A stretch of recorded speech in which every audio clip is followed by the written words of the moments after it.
Welcome to the Java Cafe, Java fam.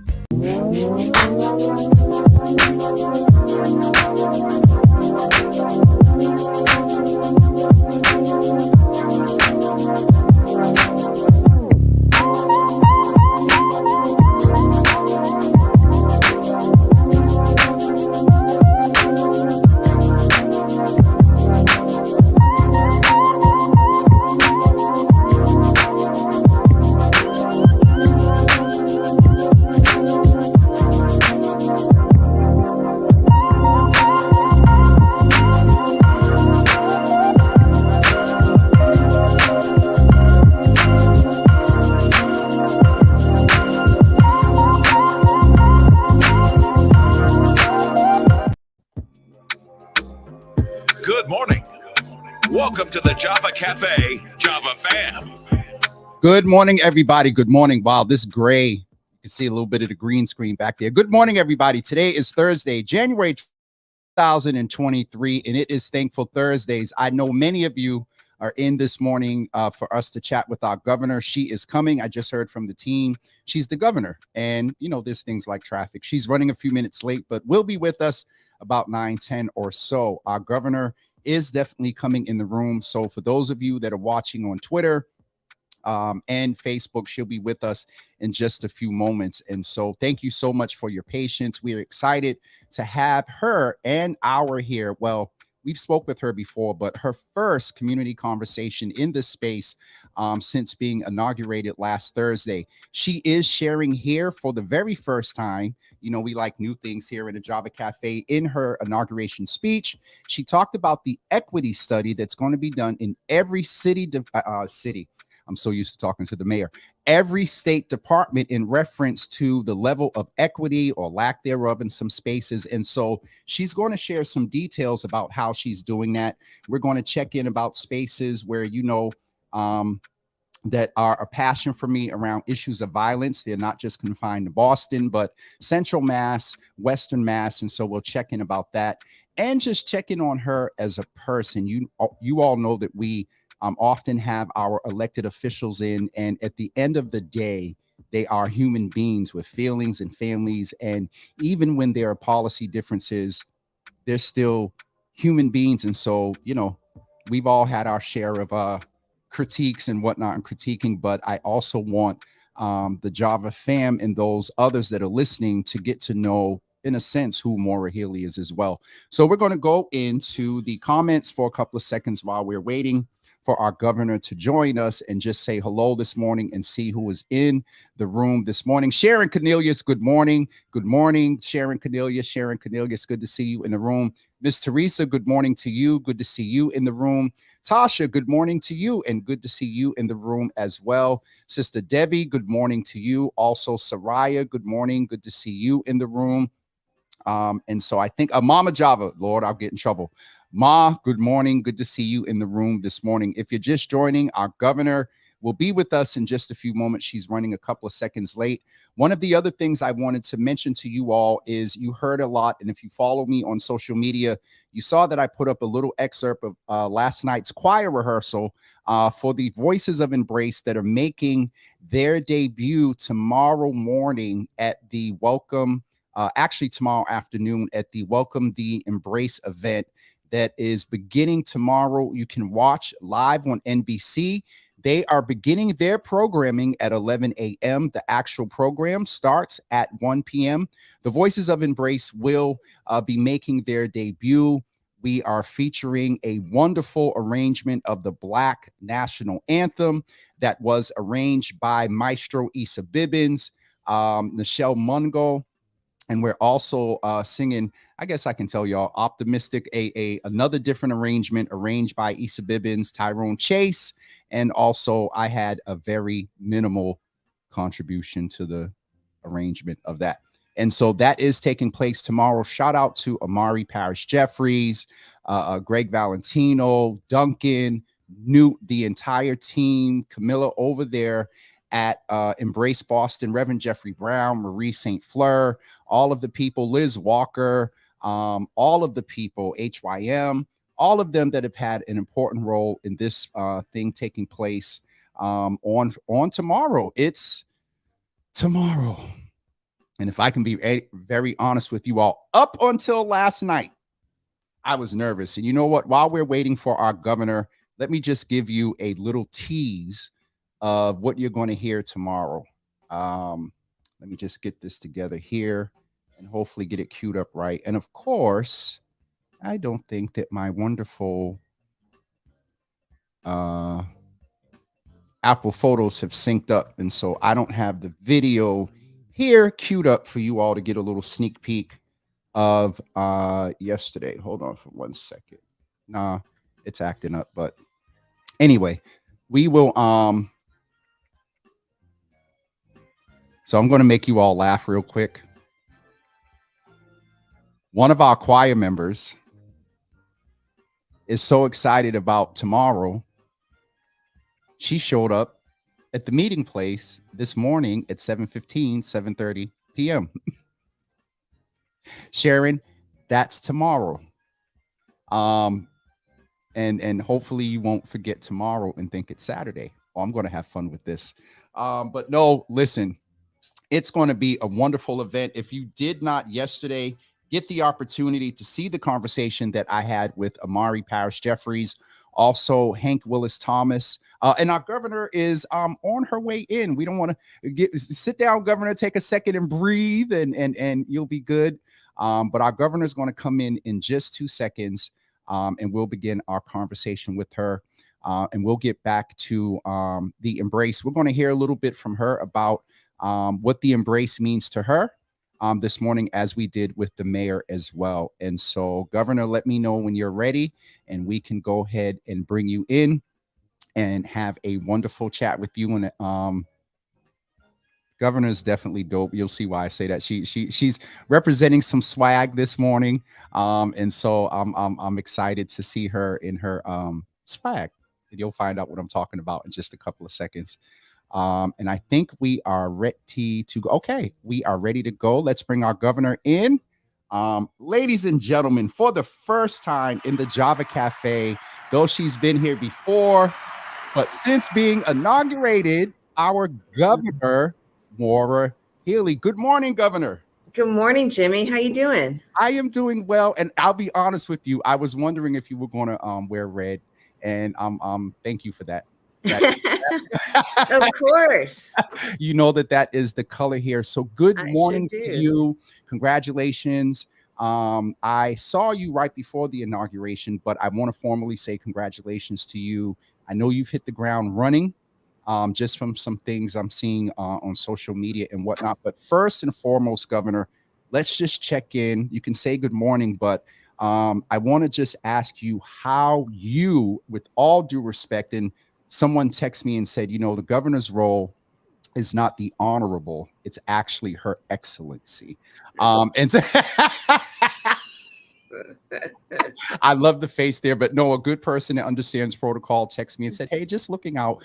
But with all due respect, with you as her excellency, the governor, we definitely want to check in and see how you're doing as Maura, because as exciting as this is, and you've been in the AG role, statewide office, this is very different. You are now like the final say-so for our state. First elected woman, first a part of the LGBT community, first lesbian elected. Like, Gov, welcome. Tell us how you're doing this morning. I'm so excited to have you in here. I'm really excited, Jimmy. I mean, first off, I'm really grateful. You know, I'm grateful to the people who voted for me. I'm grateful to the people who supported me, both as Attorney General and on this run and campaign, because it's hard. You know, this last year was hard. I was trying to be a good Attorney General. I was running for this job. I was just trying to manage life. And I had a lot of support from friends, family, others along the way. And I feel a calm. Like I just came into the State House this morning, and, I feel such hope and optimism, and I feel a calm within me and a huge optimism about what's possible. And I'd say it's the first time I felt that calm in a while, Jimmy. I think the dust has settled after last week was historic. It was celebratory. We did that with intentionality. We were going to have a different kind of party, you know, at the Garden, invite everybody, I saw.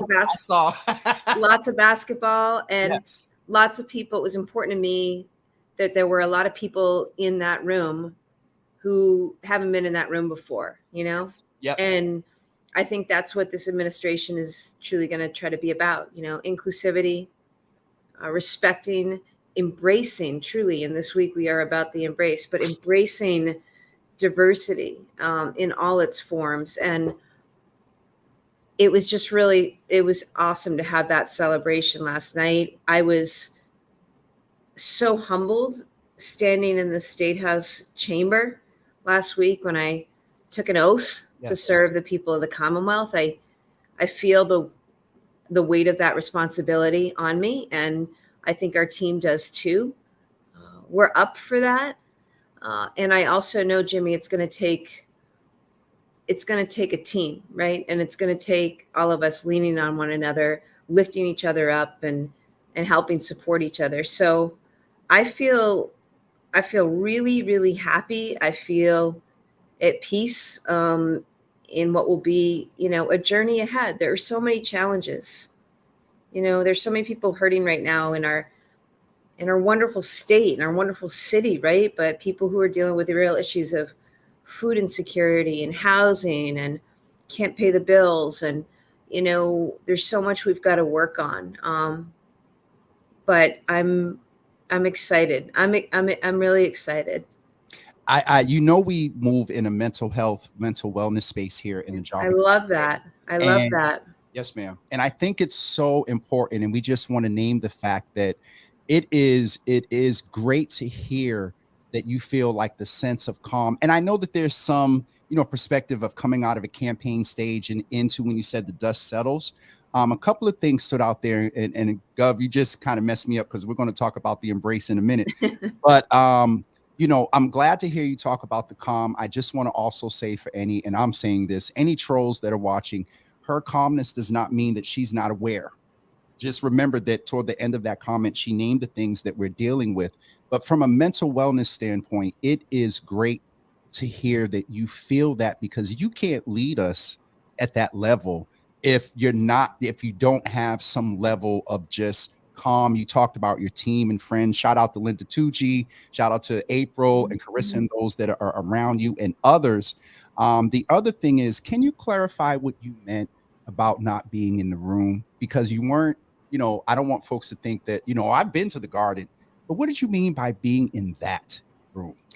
Well, I think you know me, Jimmy, that, I am, I'm a woman, I'm gay. I spent my career as a civil rights attorney.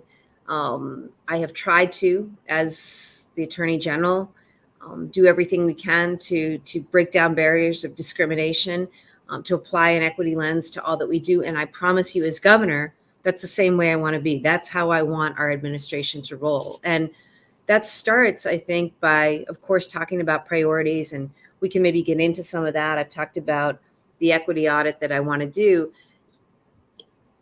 There's a lot of work we want to do, but I think it starts with who you have around you, right?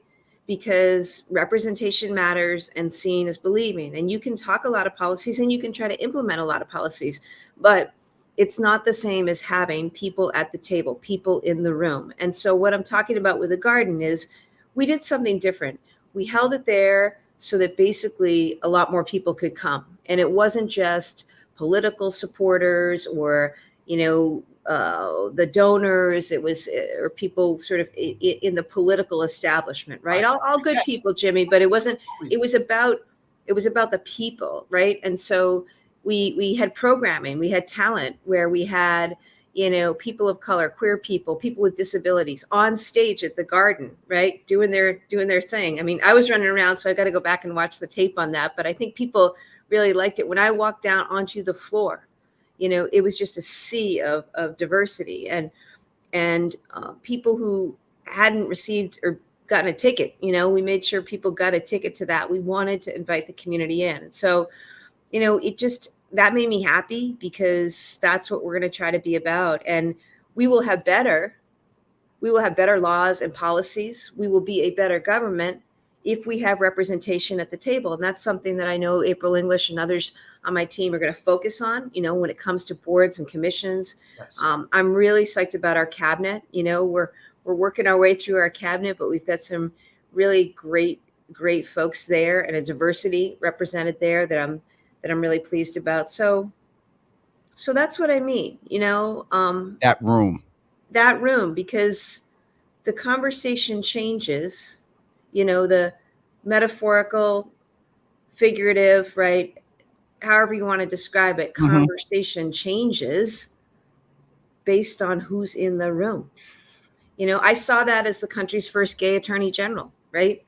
I happen to be the first, lesbian governor now in the country. And of course, my job is to make sure I'm not the last, right? But it's sort of like, that's what this is about. We are so much better when we have everyone at the table and represented. It is just amazing. And there's so many things. And today, we're not going to be able to cover everything, but I want this initial, and hopefully, Mayor does once a month. I approach the team and say, maybe quarterly, we can check in with you. And so we're not going to be able to cover everything today. Today was really, maybe by then I'll have my office set up. Can you see how dire it is? I haven't moved in yet. Because I moved in, but I haven't. You've been working, and there's some grace, and shout out to the team. At least they got some plants there behind you, but you know what? Look at that, Governor, as a blank canvas. You can go in and just throw up new policies and throw up equity and diversity. And but one of the things, though we can't cover everything, you mentioned equity. And I remember in your speech, you talked about this equity audit. And, one of the things, and it's going to be, you're going to go into detail today for the first time and putting it out there, but give us a little bit of context as to why, and what is going to be your approach to this equity audit, and what do you hope the outcome of the work that will be done? Because I think you may have an idea of the outcome of the audit, but what do you hope the overall end result will be? Talk to us about the audit. Well, I'm thrilled to be able to make this announcement on Java with Jimmy. I got to say that it feels right. Okay. Because I hinted at it last week in my inaugural address, but I didn't really spell it out. And so thank you for giving me the opportunity to spell it out to listeners and to the Commonwealth. So here's what I propose. I'm going to sign an executive order. It's an executive order that's going to create an interagency council task force that is going to look at equity across the board, across all of our commissions and departments and across the secretariats. The goal of it is to get our arms around what's happening on equity right now. What are the results that we're seeing, either in advancement or in jobs or in policy outcomes, right? And you can imagine, Jimmy, that we can measure that, in terms of ridership on transportation, public transportation, health outcomes, who's using what in terms of government services, right? There's so many ways, environmental justice, right? Climate impacts. There's so many ways we can measure equity and results. What's happening with respect to housing security, food security, and back to representation, what's happening in terms of actual numbers of people working where or appointed where, right? It's pay differentials, right? So this is an executive order that I'm going to be announcing soon that will establish this interagency effort to ensure that we have an equity lens on everything we do. In terms of outcomes, the outcome and the purpose of this is to break down barriers, to make sure that those who have been marginalized for far too long, those who are suffering disparate impacts across any number of realms are seen. First off, you got to see it, right? You've got to do something about something. You actually have to recognize that there is a something there that's wrong. So let's get we know it, right? But making sure we have that intentionality around a look And then we can make sure that we're working every day on the policies to address those disparities. That's what I'm talking about. And I don't know the governor's ever done that before in this country, but that's the kind of administration that Kim Driscoll and I are about. And I definitely want to acknowledge at some point I would love to have her on as well. Oh, you'll love her, Jimmy. Okay. You know her. You'll love her. People will love her. Yeah. Let's do it. The thing that is so amazing about this, my first impression when I heard it was that this was more internal, that you were going to do this a study, and there's an aspect of it there. But what you first talked about is the equity among users of state services. And so it's not just about it's external and internal, about those that are providing the services, the equity there, and then those that are taking advantage of the services. Did I hear you right? Absolutely. It's got to be both, right? It's about, what we're doing in our own house. Yes. Yeah. Who's at the table, who's making decisions, all of that, right? And importantly, it's also about, I want to be the people's governor. It's about what we're doing for people, right? We've got to measure what's happening with people, what the impact is on people, and really mindful that we must center equity in all that we do. And that word is going to go forth to every single secretariat. And for secretariat, for listeners out there, I'm talking about our cabinets, and we've got 11, 12, 13 different cabinets that are covering a range of areas, from transportation to healthcare to housing, you name it, right? Economic development. Yes.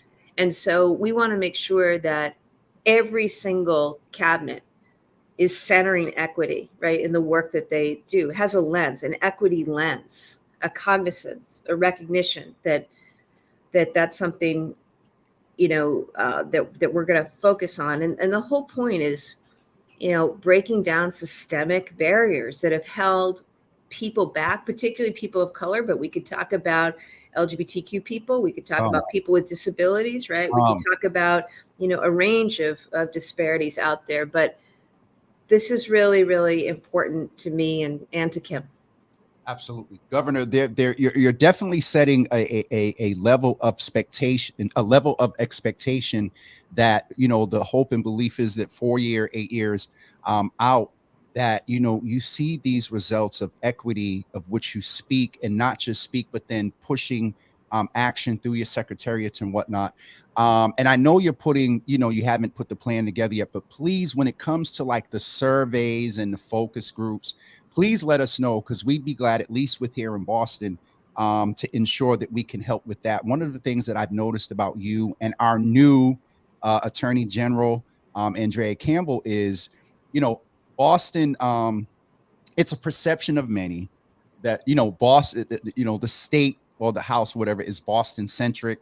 And so I do see some intentionality in you all ensuring that, like, you're all over the state. But if any help that we can do in this area where I have reached about getting those uncommon voices in that room or in a survey or focus group, please count on us to help with that. The other piece is, I wanted to name something else, because when I ran into you a few weeks ago, you got me. You was like, yo, Jimmy, when am I coming back? I was like, wait, I've been trying. And you named something, Governor, that I don't think people really knew. You were in a dual transition. You were coming off of Attorney General, orienting Andrea Campbell, and then Governor Baker was, orienting you. Can you just give us 2 seconds about how that, because that you're making a lot of history. So give us a couple of seconds about how you handled that. It was a little bit of a crazy time, Jimmy, honestly. So because I won, and because I was sitting in statewide office, right, winning, we had the situation where there were 2 transitions going on. And I just give a ton of credit to my team, because it was a lot of work, right? I really have such respect and regard for the AG-elect, Andrea Campbell. I want to make sure that, and I wanted to make sure we were doing everything that we could to leave that office strong and, in great shape for her, and which it is, and she's gonna make it even better than it's been. But making sure that was handled was really, really important to me. She was set up for that, and then managing our own transition to the governor's office. Yeah. it made for a crazy 6-8 weeks. I'm delighted with the progress made, grateful to my team, but you're talking about taking over an operation of about 45,000 people, Mm-hmm. a budget of about 50 billion. And to sort of be ready to step in and lead on that, roll on that. You don't have a whole lot of time during a transition period, but hey, lucky me, right? Nobody's had the opportunity to be in that position before. Lucky me that I won, and I was in the position of having to manage two transitions. I mean, it is just amazing to talk about, to hear about just all of these, we say history, but I'm going to be intentional, say herstory that Yeah. is going on here. And so I just wanted to cover that. The other thing I wanted to ask about, Governor, one sort of policy space, and you know that this is an area of passion of mine, not just in Boston, Springfield, Worcester. Gun violence is very prominent. And though the numbers in a lot of cities and municipalities and towns within this state may not, the numbers may be going down for those that are impacted. And right now I may be a little Boston centric. I'll name that. What is going to be your approach with like DPH, the youth council? And I know you're just, getting in and not knowing all the, different sub departments there, but what is going to be your approach to helping decrease issues of violence? And also you kind of spoke to the equity piece that's going to address some of the root causes, but some intentionality around that 1% that just for various reasons, right, wrong, or indifferent, feel they have no other choice but to shoot. Yeah. I'm so glad you raised this. And you said something about the Department of Public Health. Years ago, I said we need to look at gun violence as a public health issue. Sure, it is a public safety issue, of course, but it's also a public health issue. It's why years ago, I set up a program through my office where we were working directly with doctors, actually the amazing Dr. Thea James at Boston Medical Center, to train doctors and providers on how to talk to patients about gun safety, right? And gun violence. And I just say that because it is absolutely the lens through which we need to address this. And that means more intervention for health and wellness, for mental health, for efforts to deal with trauma, because we know trauma begets trauma, violence begets violence. And while numbers are going down, Jimmy, that's no comfort to the mothers and fathers of 12, 13, 14, 15-year-old kids in Boston and around who are shooting one another, right? Who have to live in fear that at any moment, something random, you're sitting on a porch, you're walking to school, you're going out of the store, you're on a playground, you're doing what you're supposed to be doing. And yet you can have this interruption, this profound, irrevocable interruption to the life of your family. And so I'm looking forward to finding ways through our administration to fund and support programming to reduce violence, particularly among our young people. I'll work together with Attorney General Campbell and others, and including Mayor Wu, on what we can do to support efforts there. But, that's where I'm coming from on this. It's a matter of public health and making sure that we are intervening and supporting our young people and supporting our families, right? I'm going to continue to advocate for the enforcement of strong gun laws here in Massachusetts. Right. We have some of the strongest gun laws in place, and we're safer as a result of that. But it's not good enough when we still have every day or every other day a report of a shooting, 2 people sitting in their car the other day, right? I mean, this cannot continue. And I do think at the heart of so much of this, Jimmy, is a failure to address some of the root causes of violence. And I've talked a long time about my real heavy focus on mental health. Yes. And I do think we need more mental health providers. We need more people trained on trauma-informed care too. And we've just got to do this for our young people and for our families. And, my heart goes out to the victims, to the victim of violence in Boston and beyond in this state. Governor, thank you for that. It is just something, that I've experienced, did direct service in, and then now at a level of attempting to try to, influence policy.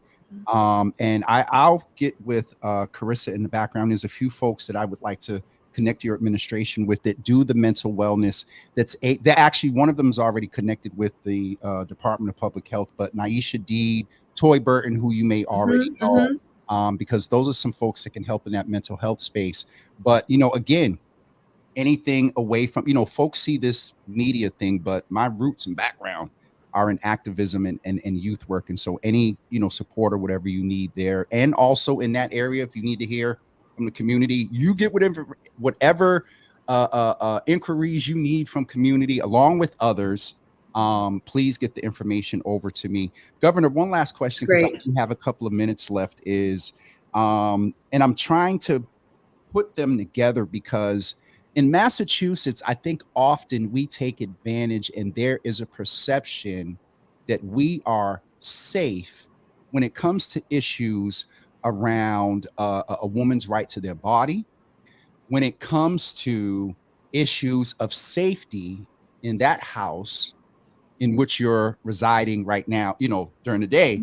And so with things that went on January 6th, 2 years ago, where with things that went on January 6th this year, how are you as governor going to ensure that we maintain and keep civility and also, and I bring up the thing about the women's rights, because there's just an air of we just can't take things for granted here in Massachusetts. We love having you in the office, but there are some other policy differences. Let's just frame it like that. How do we ensure that, or how are you going to ensure that we stay safe? Yeah. With all of that I just said, I know it's loaded, but I only got a couple of minutes left, Governor. Well,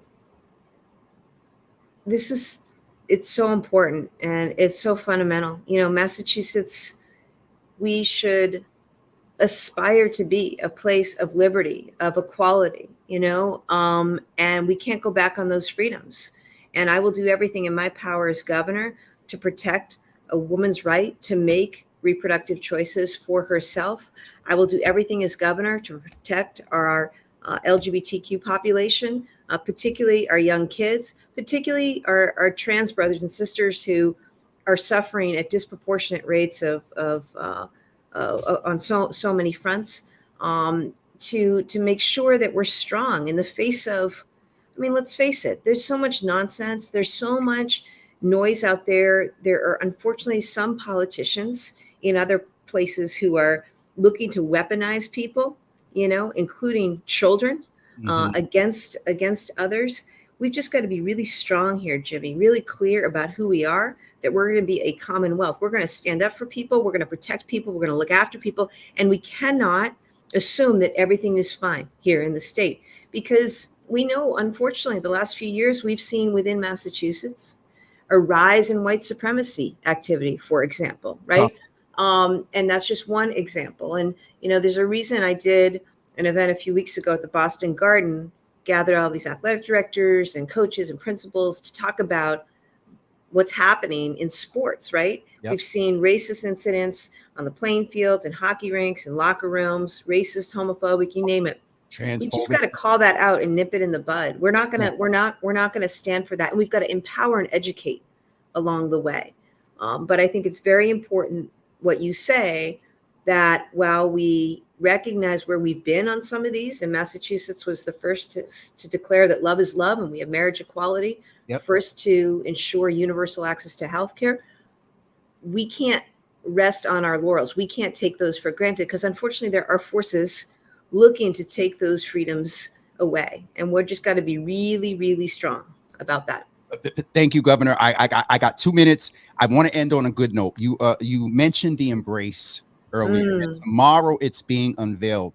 Governor, what is it that you would say to Amari and all of those in reference to the embrace and what it means to you and what it means for not just the city of Boston, but for the state. What does the embrace mean to you? How are you welcoming it? I think to Amari, Jeffries, to the committee, I think my word is just gratitude.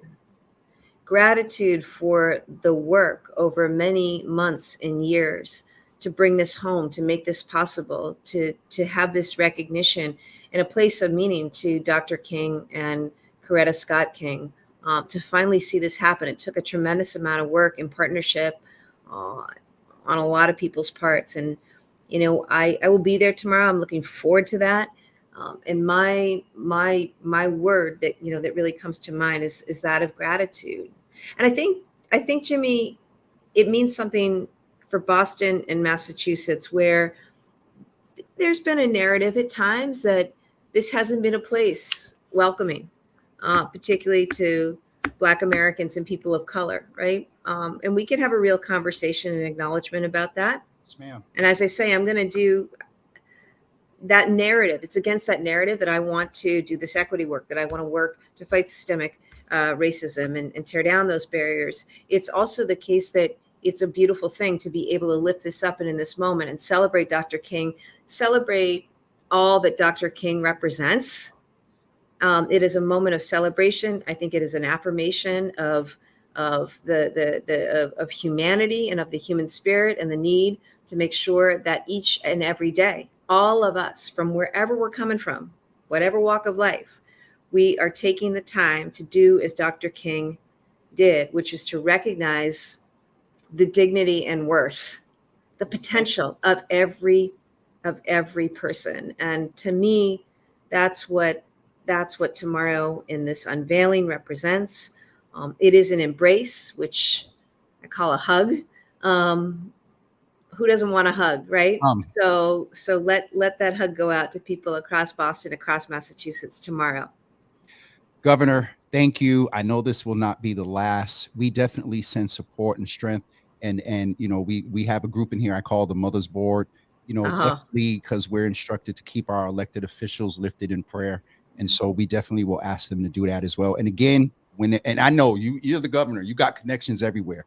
But if you need to get to this small cadre of the Java fam, please get information over. April knows how to reach, Carissa does. And I'll sidebar them around just some policy stuff. But thank you so much for coming in. And I want to stay in good graces. So I'm 1 minute over. Governor, thank you. And I will actually, you might be a little surprised tomorrow at some of the happenings at the Embrace unveiling. I'm looking forward to it, Jimmy. I can't wait. I'll look for that. And thank you for inviting me in. And my best to the Java fam. And we'll talk soon, I'm sure. All right. Thank you, Governor. Okay. Bye-bye now. Bye-bye. Thank you. Everyone, that was our wonderful, as I was instructed by Mr. Lee Hill, her excellency, Governor Maura Healey. But definitely, I wanted to take this first time to talk with her to just really sort of get to know her, with all due respect, as Maura Healey. We're getting ready to wrap up for the week. As you know, Thursday is my Friday. And so we are off until Monday, I believe, even though it's a holiday. And so I got to figure this out, because I don't remember last year if I did a show. I don't know if I went to the breakfast last year. But the MLK breakfast is on Monday, and I believe I'm at one of the electeds tables. So I don't know what's going to be up for Monday. To be very honest with you, I don't. I'll figure it out. Tuesday, we will have a eye care segment. We are going to talk about ophthalmology and eye health, and specifically glaucoma, as you all had requested when we have your Healthy Java. So that's happening on Tuesday. On Wednesday, the Health Connector will be here to talk about making sure we have insurance.